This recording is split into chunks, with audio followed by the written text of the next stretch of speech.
Security Officer Sergeant Mark Halley positions himself at the main entrance of the Chicago FBI field office, his stance rigid as a well-dressed black woman approaches. "Your kind has no place in this building." He declares, his voice low but edged with hostility. "One word from me, and I could make you disappear." The woman does not flinch. Her posture remains composed, her expression unreadable. Without a word, she reaches into her purse, fingers moving with deliberate calm. From its interior, she withdraws an identification card, extending it steadily toward him. Halley snatches the ID, his eyes scanning it briefly before a smirk twists across his face. With deliberate contempt, he lets it fall to the floor between them. "Pick it up," he commands, watching as she bends slowly to retrieve her card, her movements precise, controlled. "I don't care what fake ID you carry," he adds, voice carrying just enough for passing employees to overhear. "This is a secure federal facility."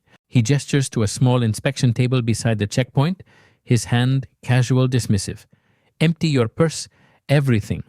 As he speaks, a steady stream of white employees files past. Without incident, their credentials glanced at superficially, their bags and belongings ignored. The woman complies, methodically. One by one, she removes her belongings, arranging them neatly on the table, pen, wallet, notebook, keys, each placement exact, deliberate.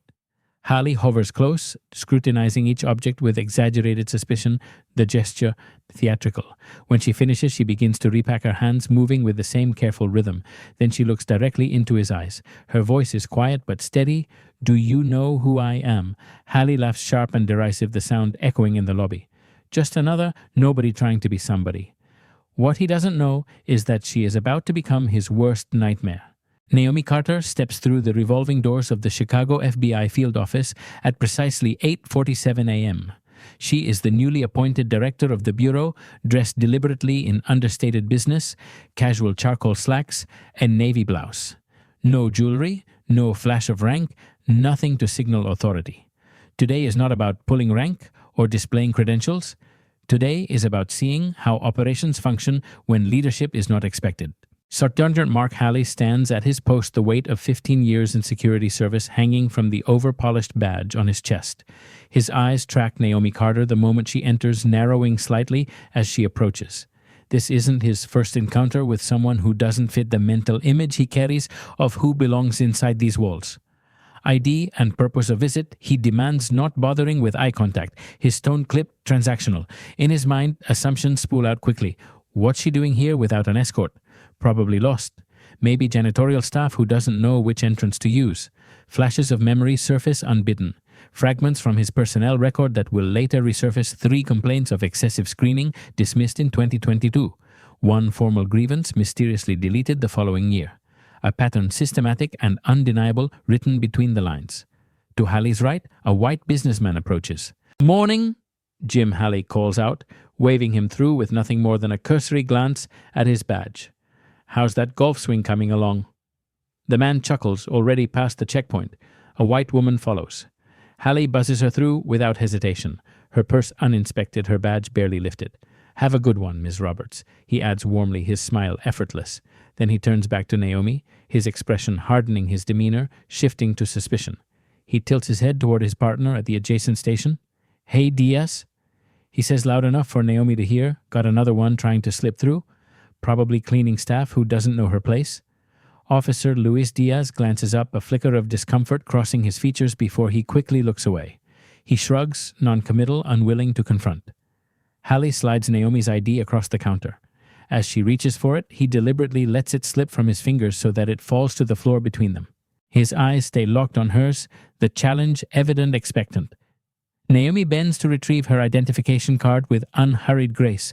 When she rises, the card pinched lightly between her fingers. Her expression remains neutral, her presence measured. In that moment, though, Halley cannot sense it, he has already committed career suicide. Naomi's movements are deliberate, dignified, her silence sharper than any confrontation. She slips the ID back into her purse, her eyes steady on Sergeant Halley. "May I have your name and badge number, please?"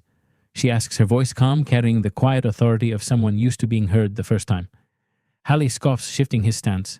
His hand instinctively moves to cover the polished badge pinned to his chest. "Why?" "So you can file a complaint that'll never be read." He sneers, a thin line of sweat glistening at his hairline, despite the building's aggressive air conditioning. Beside him, Officer Luis Diaz shifts his weight from one foot to the other, his unease obvious, though he remains silent. The silence itself is complicity distilled into its purest form. I have an appointment. Naomi states no defensiveness in her tone, just simple fact. Hallie's lips curl upward. With who? His voice drips with derision as he reaches for the desk phone. His fingers tap the keypad while his eyes remain fixed on her, a performance staged for everyone within earshot. Deliberately, he misspells her name as he speaks into the receiver, ensuring the search comes back empty. After a short, dismissive exchange, he slams the handset back into place. No Naomi Carter on today's list, he announces, loudly savoring the moment. No appointment exists. Check again. Naomi replies evenly, perhaps under Director Carter. Her words hang in the air like a stone dropped into still water. For a fraction of a second, the possibility of her identity flickers in the space between them, but Hallie bursts out laughing too loud, too quickly. The sound is hollow bravado. Listen, he says, his voice rising. There's no appointment. You need to leave now, or I'll have you removed for trespassing. His hand drifts toward the weapon at his side, an unconscious tell of his growing agitation, a manufactured escalation designed to assert dominance. Across the lobby, a young analyst, Jamie Lee, looks up from a stack of files. Recognition dawns, subtle but undeniable. A memo circulated just last week. Director Carter will be conducting surprise inspections this month. Jamie takes a cautious step forward, then freezes mentally, calculating the risk of speaking against the weight of silence pressing down. I'm not leaving, Naomi says, her tone level resolute. I have legitimate business here.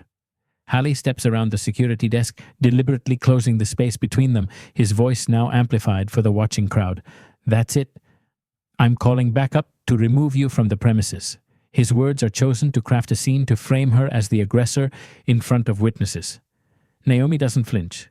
Her response is steady, not a plea, but a warning. You're making a mistake. Hallie already has the radio in hand. His voice crackles through the device, his eyes locked on her face. Security backup to main entrance. Belligerent trespasser refusing to comply. He gestures to a hard plastic chair against the wall. Sit. Now. Naomi evaluates the situation with clinical precision. Creating a spectacle serves no purpose. Documenting the moment serves many. She takes the seat, her back straight, hands folded neatly in her lap as curious eyes turn toward her. Hallie straightens his posture, performing for the audience of passers-by. Attempting to infiltrate a federal building, he announces for all to hear, claims to have an appointment that doesn't exist. His words carry the authority of official narrative, reshaping reality to his design. Diaz leans in, his voice lowered. Maybe we should run her credentials more thoroughly. Check the database again. Back to your post, Hallie snaps, cutting him off. I've got this handled. And so Naomi waits. Naomi sits upright in the hard plastic chair, her hands folded neatly in her lap. The lobby clock ticks audibly above the security desk, its second hand carving each moment into memory. She notes the time, precisely 9:04 a.m. Hallie stands nearby, processing a steady flow of visitors with casual efficiency. 17 people pass through in the next 23 minutes, 15 of them white, 2 Asian. All are greeted with perfunctory checks, waved through with minimal screening. Their IDs barely glanced at, their belongings left untouched. Naomi remains seated, visible to everyone entering the building. A silent exhibit framed as a cautionary tale. This is what happens when you don't know your place. Each new arrival's curious glance becomes another piece of evidence, each a witness to Hallie's selective enforcement. Officer Diaz shifts uncomfortably at his station, his eyes darting to Naomi and back to the stream of visitors. Once or twice he opens his mouth to speak but closes it again, retreating into silence. His complicity is written not in action, but in hesitation. Finally, Hallie steps toward Naomi, pulling on a pair of latex gloves with deliberate slowness. The snap of rubber punctuates the tension. Stand up, he orders, enhanced security check. Naomi rises her posture, measured her gaze level. She does not protest, does not grant him the spectacle he is engineering. Remove your jacket. Shoes too. His voice carries across the lobby, pitched just loud enough for nearby visitors to turn and stare. People like you are known to conceal items. The phrase hangs in the air, heavy, unmistakable. The unspoken implication electrifies the silence. Naomi complies without hesitation, cataloging each violation in her mind, every witness, every camera angle, every word, dripping with prejudice. Arms out, Hallie commands, circling her like a predator. His gloved hands move along her sides, lingering at her ribs longer than protocol requires. Standard procedure, he adds, with a smirk that suggests otherwise. The humiliation is calculated stage, meant to remind her of the imbalance of power, but Naomi is not just enduring, she is recording, absorbing, preserving every detail. From across the lobby, the sound of footsteps quickens. Jamie Lee, the young analyst who had hesitated earlier, approaches with a paper cup of water in hand. Their face is set with nervous determination, each step weighed against the risk of interfering. "Thought you might need this," Jamie says softly, extending the cup toward Naomi. The gesture is small, almost fragile, but it carries the weight of recognition. As Jamie leans in, their voice drops to a whisper, meant only for her, "I know who you are." Naomi accepts the water with measured calm. She gives a subtle shake of her head, her eyes locking with Jamie's for a moment, a silent instruction. Stand down. She cannot allow their intervention to escalate matters or jeopardize the quiet record she is building. Before Naomi can lift the cup, Sergeant Mark Hallie intercepts with sudden aggression. His arm cuts between them, knocking the paper cup from her hand. Water splashes across the polished tile floor, spreading in a shimmering trail beneath the fluorescent lights. "You don't interact with suspects." Hallie snaps at Jamie, his voice sharp enough to slice through the lobby's hum. His tone is official, but his volume is designed for spectacle. "Return to your workspace, or I'll report you for interfering with security protocol." Jamie freezes, torn between defiance and self-preservation. Their eyes dart from Naomi to Officer Luis Diaz, who stands rigid at his station, gaze averted. No one moves to intervene. The silence of the onlookers deepens Naomi's isolation and sharpens her resolve. Naomi's gaze does not follow the spilled water. Instead, it moves with quiet precision across the faces in the lobby. Jamie's pale determination, Diaz's conflicted shame, the receptionist who averts her eyes, the passers-by who watch without speaking. Then to the security camera in the northeast corner, the digital clock on the wall, the timestamp glowing in red, every detail preserved for the record. She isn't simply enduring this moment, she is building a case brick by brick with the weight of every witness and every angle captured. Hallie straightens, satisfied with his performance. "Put your shoes back on," he says slowly, as though granting a favor. Naomi complies silently, her motions precise, dignified. Hallie turns to retrieve his radio. As he does, it crackles with static, a voice cutting in from his supervisor. "Hallie, report to Station 2 for package inspection." The order leaves him visibly irritated at the interruption. He glances back at Naomi, his jaw tight. "Don't move." He barks before stalking away toward the secondary checkpoint. In his absence, Naomi makes her move. Not out of panic, not out of desperation, but with the calculated precision of someone who has anticipated this contingency from the beginning. She slips her hand into her jacket pocket and draws out her phone. 3 letters appear on the screen, XRY. She presses send. The signal is enough. Protocol established on her first day as director. Across town at FBI headquarters, Assistant Director Renee Park sits at her desk reviewing a stack of routine reports. Her phone vibrates, once the screen lighting up with a message containing just 3 characters, XRY. Her expression changes instantly. The fatigue of paperwork vanishes, replaced by sharp focus. No questions are asked, no confirmation is needed. This is the signal, the protocol designed for emergencies when Director Carter cannot intervene directly. Park reaches for a secure line, punching in a memorized code. "Silent protocol," she states. "Chicago Field Office. Security Desk." The words trigger a cascade of predetermined actions across the Bureau's internal network. Within minutes, Deputy Director Thomas Whitaker is alerted. His 6'4" frame leans over a command center console, eyes narrowing as he accesses the live security feed. Analysts swivel in their chairs, pulling up camera angles from every corner of the Chicago lobby. There she is, Naomi Carter, seated calmly in the Barron security office, hands folded in her lap. And there is Sergeant Mark Hallie pacing with exaggerated authority, unaware that every gesture is now being recorded, scrutinized and logged by the highest levels of FBI leadership. 16 senior officials gather virtually, their faces displayed on monitors around the command center. Each watches silently as the scene unfolds in real time. Hallie's posture, his tone, the way he lingers too close, every detail is noted, captured as evidence. An analyst leans toward Whitaker. "Sir, do we intervene?" Whitaker shakes his head slowly. His eyes remain on the screen where Naomi adjusts her seating ever so slightly, angling herself toward the corner-mounted security camera. No. Let it play out, he orders. His tone is firm, decisive. Per the director's instruction. The room falls silent except for the hum of servers and the faint audio feed of Hallie's voice, distorted but clear. Naomi isn't just experiencing discrimination. She is documenting a systemic failure from the inside, turning humiliation into testimony. Back in the Chicago field office, Hallie returns to the room, his stride purposeful suspicion etched into every line of his face. He has no idea that his words, his actions, and his arrogance are no longer his alone. Every second is evidence now. Every syllable is the rope tightening around his career. Hallie re-enters the small security room with a folder clutched in one hand, the corners of his mouth twisted into a satisfied grin. He slaps a sheaf of papers down on the metal desk, the sound echoing in the confined space. Detention documentation, he announces, his voice carrying the smugness of manufactured authority. You failed to meet security clearance requirements for this facility. He slides the top form toward Naomi with one gloved finger, tapping the signature line. Sign here. It acknowledges you were denied entry for non-compliance with federal security protocols. Naomi scans the document quickly, her eyes moving line by line. The language is thick with legal jargon, but the trap is obvious. Buried in the paragraphs is a waiver of rights, a deliberate attempt to silence her, to strip her of recourse. I'm not signing this, she says simply. Her tone, calm, unshaken. Hallie's jaw tightens. He picks up his coffee cup, balancing it precariously near the edge of the desk. His elbow nudges it in a motion too deliberate to be clumsy. Dark liquid splashes across Naomi's cream-colored blouse, the stain spreading like ink on parchment. Clumsy. Me, Hallie mutters with mock sympathy, grabbing a handful of coarse paper napkins from the corner. Let me help you with that. His hand hovers too close, the gesture anything but helpful.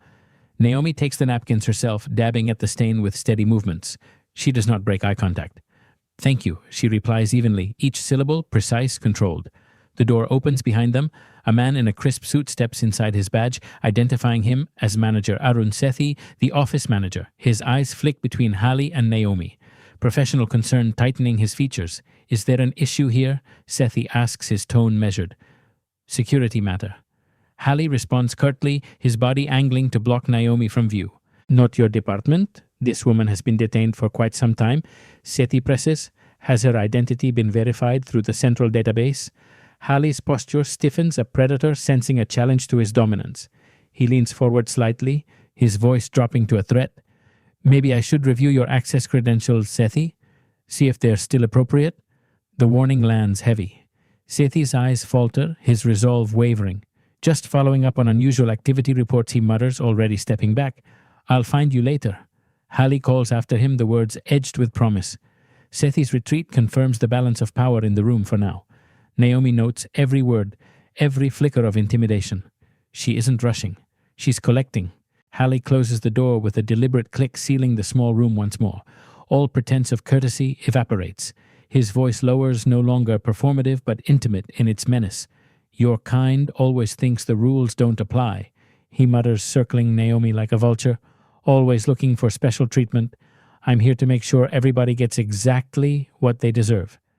He leans closer, his breath heavy. You know what happens to troublemakers in custody? They have accidents. Naomi presses one hand against her chest. Her tone remains even clinical. I need medical attention. My heart is racing. I'd like a witness present. For a fraction of a second, surprise flickers across Hallie's face.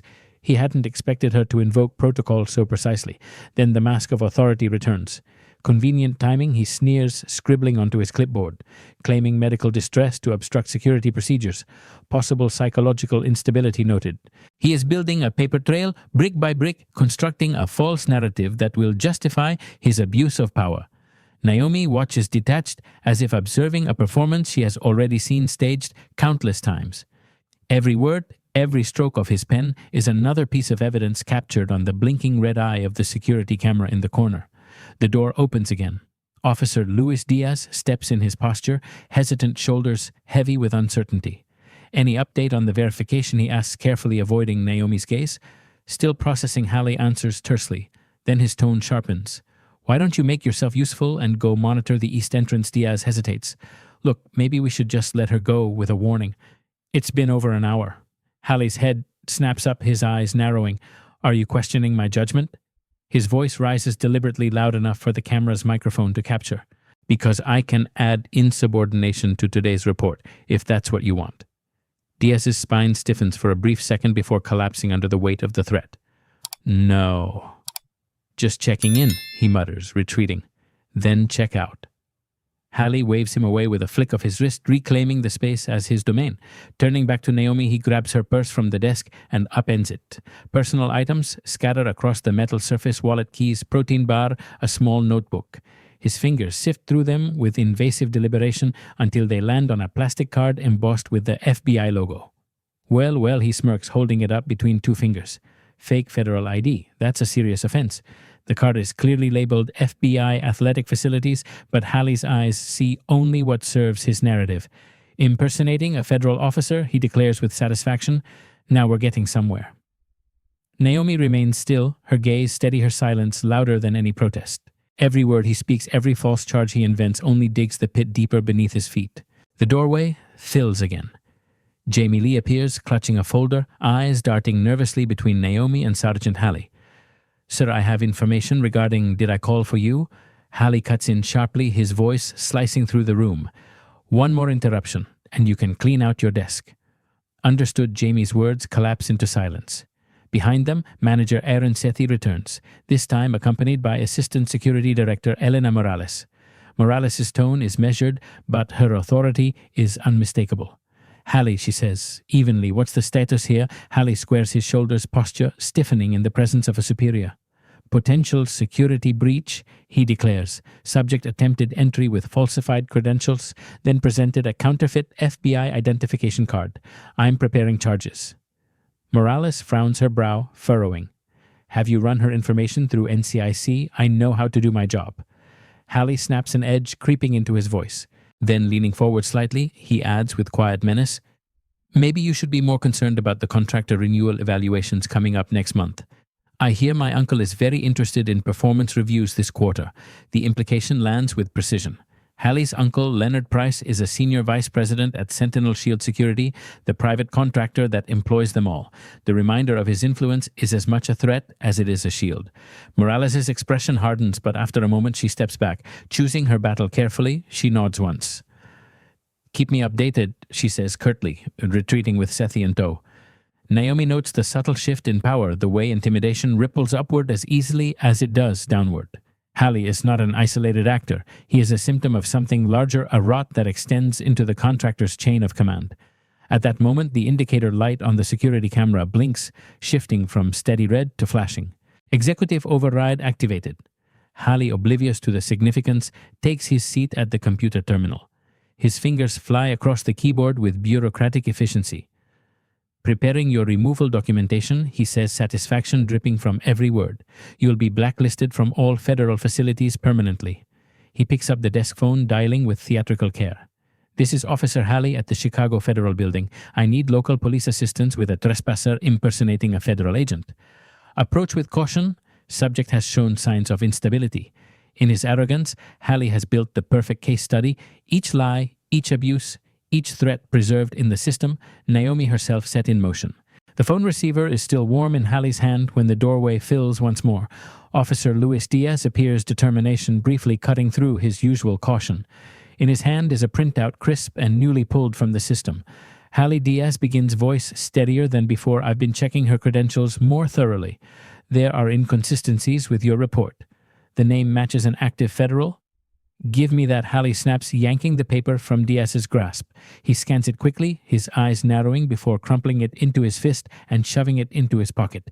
His face hardens. Your security access is temporarily suspended, Officer Diaz. Surrender your badge until this situation is resolved.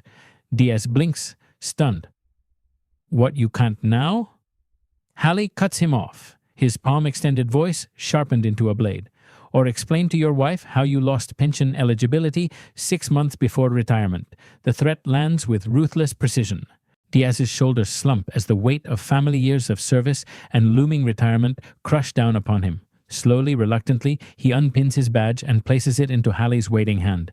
Hallie holds both badges, now his and Diaz's, a symbol of stolen authority. "Let's make this official," he says, turning back to the computer. His fingers hammer the keys, narrating as he goes. Subject exhibited aggressive behavior when approached. Refused to comply with standard security measures. Verbally threatened officer when asked for identification. Naomi watches him craft this alternate reality, each keystroke pulling him deeper into his own trap. She leans forward slightly, her voice calm, even curious. "Why are you doing this?" Hallie pauses, caught off guard. "Doing what? My job." His tone is defensive now. "Treating you like anyone else who doesn't belong." Specifically, Naomi presses gently. "What made me suspicious?" "Experience," Hallie answers, quickly resuming his typing. 15 years at this desk teaches you to recognize who belongs and who doesn't. Naomi tilts her head slightly. "And I don't belong because..." The trap is set so subtly that Hallie walks straight into it. His words spill out, blunt, unguarded. "People like you always have an agenda, always trying to get where you shouldn't be, demanding special treatment." His typing grows louder, angrier, punctuating his prejudice. Above them, the security camera blinks steadily, recording every syllable. Each word is another nail in the coffin he is building with his own hands. A commotion stirs in the hallway outside. The sound of heavy footsteps and murmured voices filters into the small security room. Through the narrow window, the flash of uniforms is visible. Local police have arrived, standing in the lobby as protocol requires, waiting for clearance to act. Hallie rises from his chair, straightening his posture as if donning invisible armor. "Wait here," he instructs Naomi curtly, jerking his chin toward the young officer now stationed at the door. "Don't let her leave." The junior officer nods nervously, caught between duty and unease. Hallie strides into the lobby, his uniform crisp under the harsh fluorescent lights. He is ready to deliver his fabricated narrative to the police to cement Naomi's fate. But before he can speak, a commanding voice cuts through the din. "Officer Hallie." The crowd parts. Deputy Director Thomas Whitaker steps forward, his 6'4" frame filling the doorway to the security office. Behind him, 4 FBI agents in immaculate suits form a silent wall of authority, their presence radiating control. Hallie's irritation at the interruption flashes briefly before relief washes over his features. His eyes catch the credentials pinned to Whitaker's lapel, and he mistakes the moment for validation. Sir Hallie begins quickly, almost eagerly. "Thank you for responding so fast. I've detained a woman attempting to infiltrate this facility with falsified credentials. She's been belligerent, uncooperative, and even presented a counterfeit FBI identification card.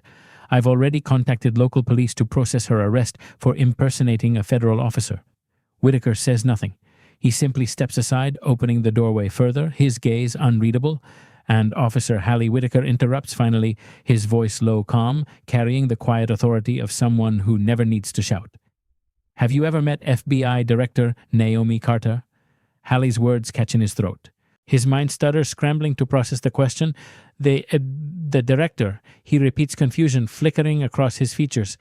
"No," Whitaker turns toward the woman seated at the desk. "Director Carter, on behalf of the Chicago field office, I deeply apologize for this reception." He extends a hand. Naomi rises with measured grace, placing her hand lightly into Whitaker's. "Deputy Director." She acknowledges, her voice steady, composed. "I see you received my signal." "Yes," Director Whitaker confirms. "We've been monitoring for the past 47 minutes. The color drains from Hallie's face, the blood rushing from his cheeks. His mouth opens, then closes, then opens again. No words finding form. Around him, the narrative he has tried to control collapses. Every smirk, every sneer, every false charge now hangs in the air, evidence against him. The silence in the small security office is suffocating.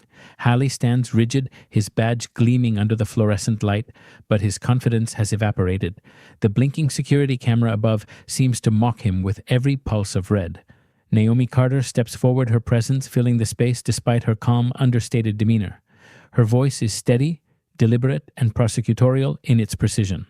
"Officer Hallie," she begins, "in the past 90 minutes, you have committed 17 separate violations of federal security protocols, 11 violations of civil rights statutes, 4 instances of abuse of authority, and 3 documented acts of intimidation against your fellow security personnel. Each number strikes like a gavel, the litany of offenses delivered with the clarity of someone who has rehearsed this moment, not in words, but in discipline." Hallie stammers, his hands twitching at his sides. I was just following standard procedure. The director didn't identify herself properly. I had no way of knowing. Whitaker doesn't let him finish. From inside his suit jacket, he produces a slim tablet. A single tap brings Hallie's own voice flooding into the room, the audio crisp and damning. People who don't belong disappear all the time. No one would even look for someone like you. Hallie's eyes dart frantically toward the security camera, the blinking light that now feels like an executioner's gaze. His mouth opens, but no words come. Naomi does not relent. Her gaze is unwavering. What you don't know, Officer Hallie, is that this field office has registered the highest number of discrimination complaints in the Bureau over the past 18 months. Complaints that mysteriously disappeared from the system within days of being filed. A ripple of recognition passes through the room. Officer Diaz lingers in the doorway, vindication and disbelief mingling on his face. Jamie Lee stands a few paces behind, their earlier act of quiet courage now validated. Manager Sethi and Assistant Security Director Morales observe from a distance, their expressions unreadable but tense. This was not an accident, Naomi continues. Your behavior today wasn't just witnessed by everyone in this room. It was the final piece of evidence in a 6-month investigation into systemic discrimination by your employer, Sentinel Shield Security. Hallie's lips part, his voice a broken whisper. I was just doing my job. No, Naomi corrects him softly but firmly. You were abusing your position to indulge prejudice, and you've been doing it for years. Whitaker gestures to the 2 suited agents flanking the doorway. Officer Hallie, surrender your credentials and access cards immediately. You are placed on administrative leave pending a full investigation. Hallie's hands tremble as they rise to his chest.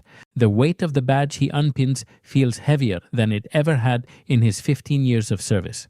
As it leaves his grasp, he understands the authority he thought untouchable has slipped away forever. Over the next 72 hours, the Chicago field office transforms into a hive of controlled chaos. FBI teams in crisp suits move through the security department with surgical precision. Tablets in hand, they comb through access logs, archived surveillance footage, and years of complaint records. Every anomaly is flagged, every discrepancy catalogued. The evidence mounts quickly. A pattern emerges unmistakable and damning. Hundreds of non-white visitors subjected to enhanced screening that stretched for minutes or hours, while white visitors breezed through in seconds. The timestamps tell their own story. Average wait time for white visitors 47 seconds. For minorities, over 12 minutes. In one corner of the command center, Jamie Lee provides dates, names, and incidents they had witnessed, but never reported, their voice trembling but steady. We all knew Jamie admits shame in their tone, but anyone who spoke up got reassigned or worse. Officer Luis Diaz sits across from an internal affairs interviewer. His face is tired, his retirement photo propped up on the desk beside him. Yes, he confirms. I witnessed Hallie apply different standards based on race. I reported it twice in 2022, once in 2023. After that, my schedule was changed to nights for 3 months. I stopped reporting. Meanwhile, analysts dig deeper into Sentinel Shield's corporate trail. Cross-referencing dates of vanished complaints against the contractor's financial records, they discover a troubling overlap. Every dismissed case coincides with payments funneled through a consulting firm tied to Leonard Price Hallie's uncle and a senior vice president at Sentinel Shield. The network of protection that had insulated Hallie now stands exposed. Back in his apartment, Hallie sits alone on the couch, tie, loosened shirt, rumpled after 18 sleepless hours. His phone vibrates for the 7th time that day, another call from Sentinel Shield executives. He doesn't answer. When the ringing stops, a single text appears, do not speak to anyone. Legal representation en route.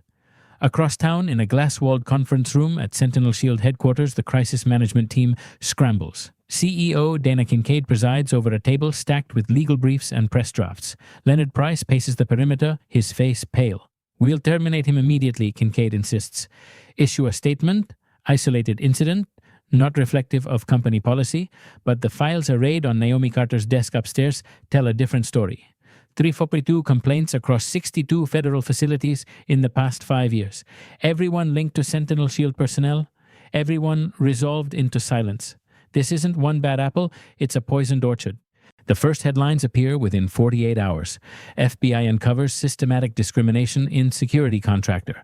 The name Sergeant Mark Hallie surfaces in the 3rd paragraph, his 15-year record of abuse summarized in clinical detail.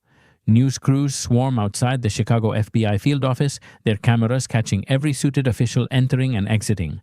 Protesters gather with handmade signs, equal access. Now no more cover-ups. Justice for all visitors.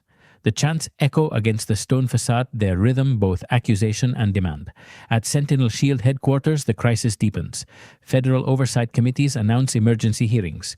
3 major agencies suspend contracts pending review, cutting off millions of dollars in revenue overnight. Stock prices plunge as investors recoil from the scandal. Inside the glass-walled boardroom, CEO Dana Kincaid struggles to project control. This is clearly one rogue employee, she insists to FBI representatives. We have strict anti-discrimination policies. Naomi Carter slides a thick file across the polished table. Its weight thuds like a verdict. 342 complaints, 62 federal facilities, 5 years of systematic suppression. Kincaid's corporate mask slips for a fraction of a second before she recovers. These allegations are concerning.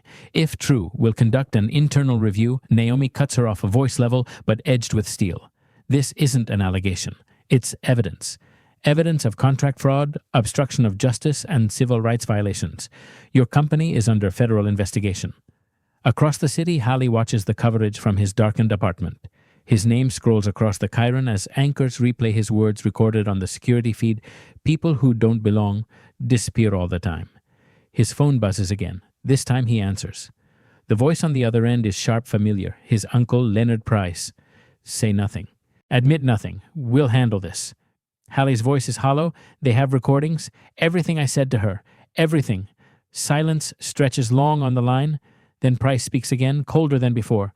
Then you're on your own. The call disconnects. Halley stares at the screen, realizing too late that the shield he thought unbreakable has already crumbled. The federal administrative courtroom hums with restrained anticipation. Morning light filters through tall windows, illuminating dust motes drifting like suspended time.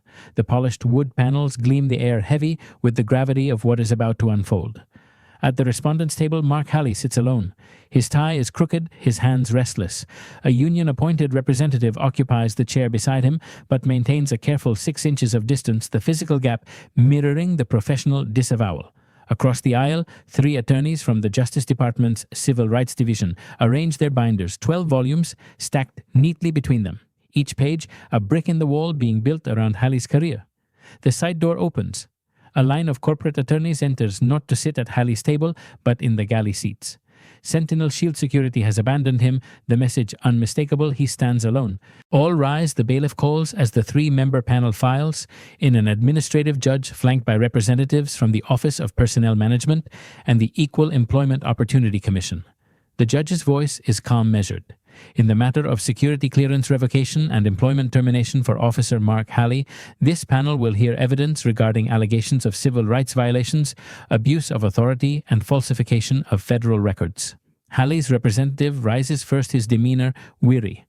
My client wishes to enter a statement of mitigating circumstances. Your Honor, while not disputing the recorded evidence, Officer Halley maintains that he was following established, if unofficial protocols consistent with his training. One of the DOJ attorneys stands smoothly. Before the respondent attempts to distribute responsibility, we would like to present evidence that his actions were deliberate, repeated, and part of a pattern spanning 15 years. The first witness called is Officer Luis Diaz. He avoids Halley's eyes as he takes the stand, shoulders sagging under the weight of his testimony. In your 14 years working alongside the respondent, did you observe differential treatment of visitors based on race or ethnicity? Diaz clears his throat. Yes, consistently. And what happened when you reported these observations? The first time I was told to learn how real security works. The second time my shift was reassigned to nights for 3 months. After that, his voice falters, shame tugging his gaze downward. I stopped reporting.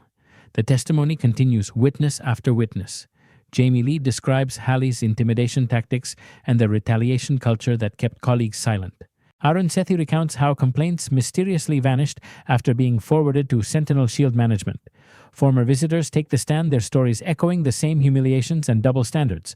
After the recess, the panel views the compiled video evidence, a devastating montage spanning years. White visitors processed in under a minute. Non-white visitors detained for extended random screenings. Halley's own voice captured over and over, dripping with prejudice. When Halley finally takes the stand, desperation has replaced his bluster. His eyes dart around the room, searching for a sympathetic face. Finding none. I was just being thorough. He insists, voice cracking. Security requires judgment calls. Some profiles require additional scrutiny based on statistical risk factors. What specific risk factors led you to detain Director Naomi Carter, the attorney presses. Halley hesitates. The trap is visible, but unavoidable. She didn't look like she belonged here. The words hang heavy in the chamber. And what exactly does someone who belongs in a federal building look like, Officer Halley? The question lingers unanswered as the panel watches the replay of Halley's threats. People who don't belong disappear all the time. The silence that follows is absolute. Halley sits rigid at the respondent's table, his hands gripping the edge of the wood as if clinging to a ledge. The panel withdraws to deliberate, the room buzzing with low whispers. He stares at the floor, his tie askew, sweat glistening at his temples. After only 27 minutes, the three officials return. The administrative judge's expression is composed, her tone brisk. This panel has reached a unanimous decision. Officer Mark Halley, your employment with Sentinel Shield Security is hereby terminated effective immediately. Your federal security clearance is permanently revoked. Pension rights are forfeited. This matter will be referred to the U.S. Attorney's Office for criminal charges, including civil rights violations, threats against a federal officer, and falsification of official records. The words hit like hammer blows. Halley's representative shifts uneasily, but offers no objection, no defense. The process server waiting in the hallway steps forward, handing Halley a packet of civil suit papers the moment he exits the chamber. Outside, the unraveling accelerates. He walks into the parking lot only to discover his car repossessed overnight, the empty space a physical manifestation of his collapse. His phone buzzes with an incoming call marked unknown.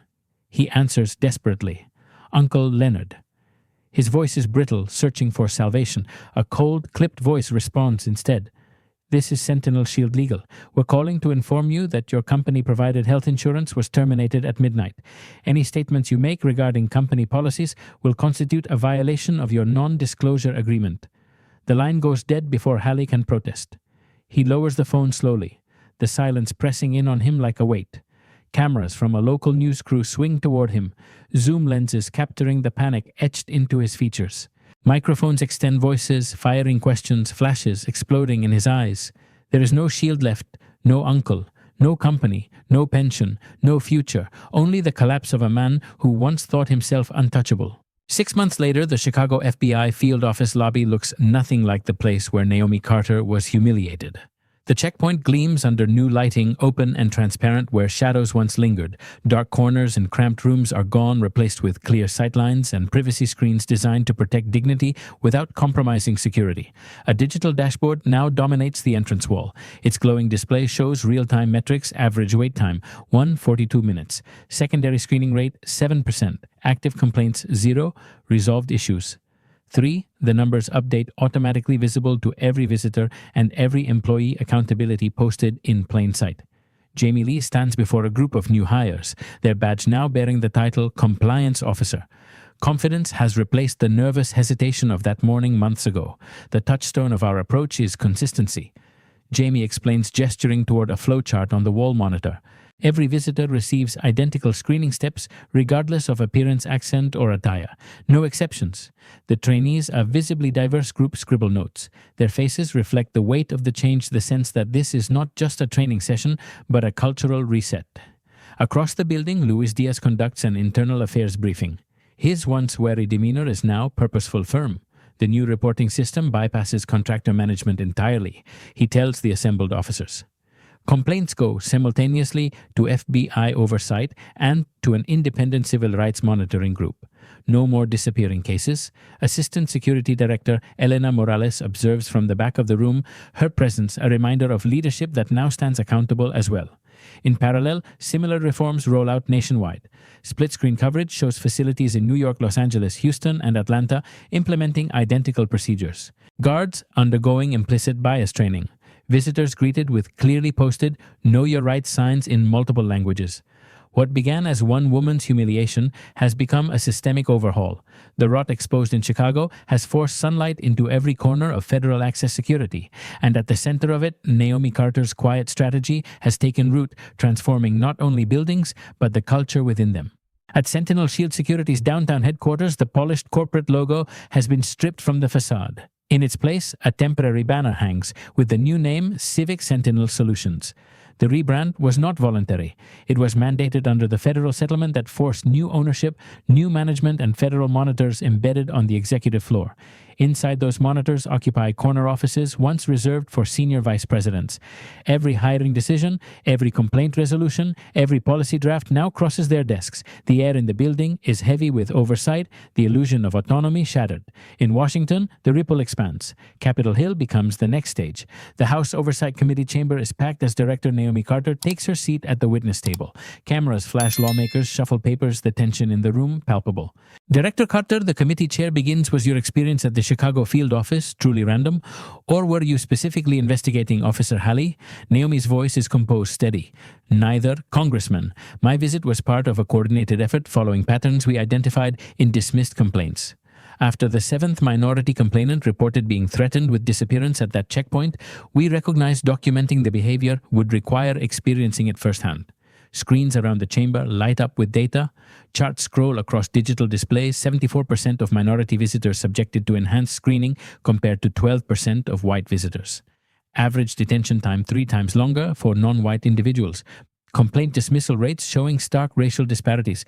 The findings are undeniable. Lawmakers exchange glances across the aisle. In an era of division, the numbers speak louder than rhetoric. By week's end, the Federal Facility Equal Access Act passes with rare bipartisan support. The new law mandates independent oversight of all federal security contractors' body cameras for checkpoint personnel, a publicly accessible complaint tracking system, and annual certification in non-discriminatory practices. For the first time, systemic accountability is no longer optional. It is codified in law. Naomi Carter sits quietly as the applause breaks out in the chamber. Not for her, but for the possibility that the country might finally begin to see everyone at its doors. Across the country, the reforms ripple outward. At federal buildings in New York, Los Angeles, Dallas, and Miami, the once familiar bottlenecks and tense confrontations at security checkpoints begin to fade. Transparent glass partitions replace windowless screening rooms. Uniformed guards wear body cameras, their feeds stored in centralized archives for routine audits. The numbers tell the story more starkly than any speech. Within 6 months of the Federal Facility Equal Access Act taking effect, discrimination complaints at federal access points fall by 63%. The disparities in wait times, once threefold between white and minority visitors, shrink by 78%. Visitor satisfaction ratings climb steadily across demographic groups, reviewed daily on dashboards now displayed in every lobby. In Houston, a black mother of 2 walks through a checkpoint with her children, processed in less than 2 minutes. In Los Angeles, a Latino engineer clears screening without the lingering glances that once shadowed him. In Washington, D.C., a Muslim woman wearing a hijab is treated with the same efficiency and respect as the white executive behind her. Meanwhile, security effectiveness doesn't decline, it improves. Consistent, standardized procedures reveal patterns previously ignored. Officers identify genuine threats more reliably, no longer distracted by profiling. In one case, a businessman in a tailored suit is flagged for suspicious behavior that would have been overlooked under the old system. The investigation later uncovers attempted industrial espionage. Public confidence begins to recover. Editorials call the overhaul a quiet revolution.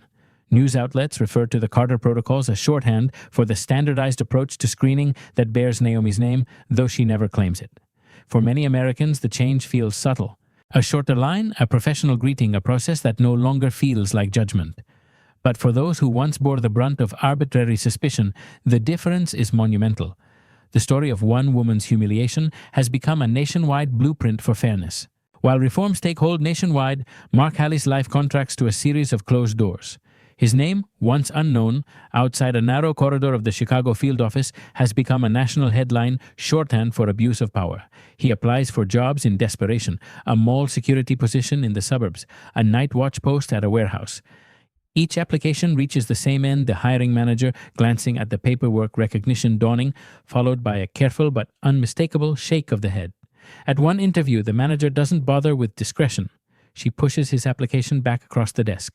"Aren't you the guy from the news, the one who threatened the FBI director?"